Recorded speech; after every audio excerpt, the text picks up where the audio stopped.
Justice. En mars 2012, Mohamed Merah tué au nom du djihad 3 militaires, un enseignant et 3 enfants d'une école juive avant d'être tué à son tour par la police. Le procès de son frère Abdelkader, accusé de complicité, s'est ouvert lundi 2 octobre devant les assises spéciales de Paris dans un climat tendu. Les audiences sont placées sous haute sécurité dans un contexte de menaces terroristes élevées comme l'a encore prouvé dimanche la sanglante attaque à Marseille revendiquée par l'organisation État islamique, au cours de laquelle 2 jeunes femmes ont été tuées. Les faits sur lesquels nous allons nous prononcer sont terribles, a résumé d'emblée le président Franck Ziantara en début d'audience. Dans une atmosphère déjà électrique entre défense et partie civile, il a rappelé que les accusés sont présumés innocents. Appelés à décliner leur identité, les 2 accusés ont répondu, peintre en bâtiment, pour Abdelkader Merah, 35 ans, grand gaillard, barbe noire fournie et cheveux longs noués, tout de blanc vêtu, un symbole de pureté et souvent la couleur du deuil en islam. Pizzaiolo, pour Feta Malki, 34 ans, petit, vêtu de noir. Signe de la tension régnant dans la salle, la mère de Mohamed Merah a provoqué des murmures hostiles sur les bancs des parties civiles en adressant un baiser à son fils. Tas de merde, a lâché à plusieurs reprises Samuel Sandlé, père et grand-père de victimes de l'école juive alors qu'elle regagnait son banc. Innocent, oui mon fils est innocent, avait auparavant clamé Zulika Aziri devant la presse. Lire aussi, le procès du frère de Merah rappelle qu'un loup solitaire n'était pas derrière les tueries de 2012. On sent bien une certaine nervosité, le poids des actes commis par Mohamed Merah est omniprésent, a commenté Olivier Maurice, avocat de la famille d'un militaire tué par Merah. Pour Memana Mouhou, avocat de Latifa Ibn Ziaten, mère du premier soldat tué par Merah, la confrontation risque d'être difficile.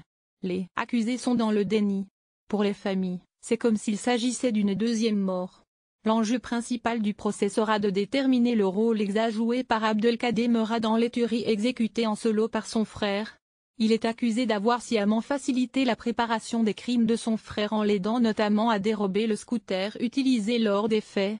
À ses côtés, Feta Malki, délinquant toulousain et ami de Mohamed Merah, qui se voit reprocher d'avoir fourni un gilet pare-balles, un pistolet mitrailleur et des munitions, utilisés pour perpétrer les crimes.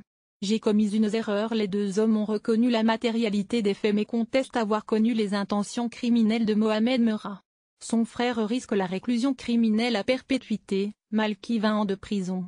La première journée du procès a été consacrée à l'appel des parties civiles, désormais plus de 300, des témoins et experts, avant un exposé des faits. En fin de journée, le président a abordé le parcours de Malki. Arrivé d'Algérie à l'âge de 11 ans, l'accusé a vécu longtemps seul avec sa mère divorcée, femme de ménage. Sans diplôme, résidant comme Mohamed Merah dans le quartier sensible des Izards à Toulouse, il tente de s'engager dans la Légion mais se fait recaler. Il enchaîne alors les petits boulots, souvent au noir, et les petits trafics, stupéfiants, revente de voitures ou de bijoux volés pour prendre son petit billet. Incarcéré dans l'affaire Merah en 2013 à Fleury-Mérogis, il est placé dans une unité dédiée pour détenus radicalisés avant d'en être extrait. Ils ont bien vu qu'il n'avait rien à y faire, a souligné son avocat Édouard Martial pour qui son client relève du droit commun. Je ne suis pas religieux, je ne pense pas que je peux être considéré comme musulman, a assuré l'accusé à l'audience, précisant qu'il ne faisait pas le ramadan. Sur le pistolet mitrailleur Uzi utilisé par Merah, il affirme lui avoir donné pour qu'il le nettoie. Pour le gilet pare-balles, il m'a harcelé pour l'avoir, a-t-il ajouté. Quand j'ai acheté ces armes, j'ai pensé pouvoir gagner de l'argent avec. Mais je les ai gardées, pour me protéger et faire du tir en forêt, a-t-il affirmé. J'ai commis une erreur en les confiant à Merah, je ne voulais pas qu'elles servent à tuer. Lire aussi, le procès du frère de Merah rappelle qu'un loup solitaire n'était pas derrière les tueries. Le frère de Mohamed Merah nous raconte les 2 moments forts de sa marche tous les matins. Recevez gratuitement la newsletter du HuffPost. Retrouvez-nous sur notre page Facebook. Envoyez une correction.